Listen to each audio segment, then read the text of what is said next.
हर बार यह तय होता है पिछले कई सालों से कि देश का बजट 1 फरवरी को पेश किया जाता है। इस बार भी यह रस्म अदायगी की गई और इस पर काफी चर्चा देश भर में हुआ, त्वरित प्रतिक्रियाएं मिली, बजट पेश हुआ और देश के तमाम हिस्सों से पॉलिटिकल, नॉन पॉलिटिकल, इकोनॉमिक मामलों के जानकार या हमारे आपके जैसे पत्रकार हों या सामान्य व्यक्ति हों, आपकी घर की महिलाएं हो सकती है, बच्चे हो सकते हैं, हर व्यक्ति में यह एक उत्सुकता बनी रहती है कि आखिर बजट में क्या हुआ। बजट में कई बातें हुई और बजट की प्रतिक्रिया अपने राज्य हित में देश के कई मुख्यमंत्रियों ने किया या विपक्षी दल के नेताओं ने किया। सत्ता पक्ष तो सराहता है, विपक्ष उसको नकारता है, यह परंपरा रही है। लेकिन हमारे प्रदेश के मुख्यमंत्री ऐसे हैं जो बजट पेश करने के करीब 5 घंटे तक इनको कुछ जानकारी ही नहीं थी। नमस्कार, मैं Sunil Pandey, Bihar updates digital news platform पर आपका स्वागत है। मैं बात कर रहा हूं नीतीश कुमार जी की। 11 घंटे के बाद, बजट पेश होने के 11 घंटों के बाद इनका ट्वीट आता है। यह कितने सक्रिय हैं यह बताता है, राज्य के हित में यह कितना चिंतित है यह बताता है।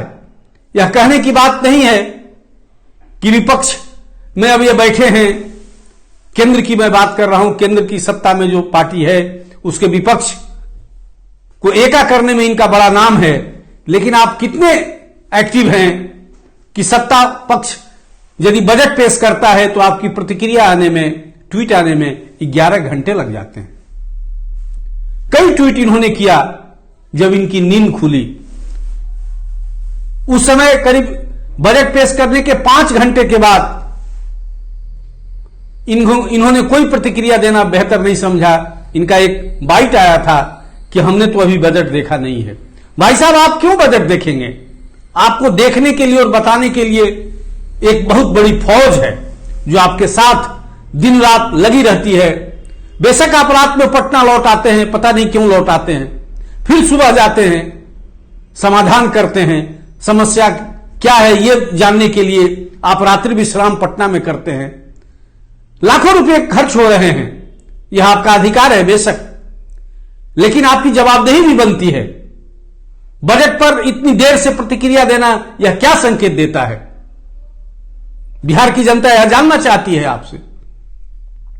लगे हाथ जब बजट आप देख लेते हैं तो फिर वही कटोरा लेके सामने हो जाते हैं कि विशेष राज्य का दर्जा। भाई साहब, आप 17 साल तक उस पार्टी के साथ रहे जिसकी आज केंद्र में सत्ता है।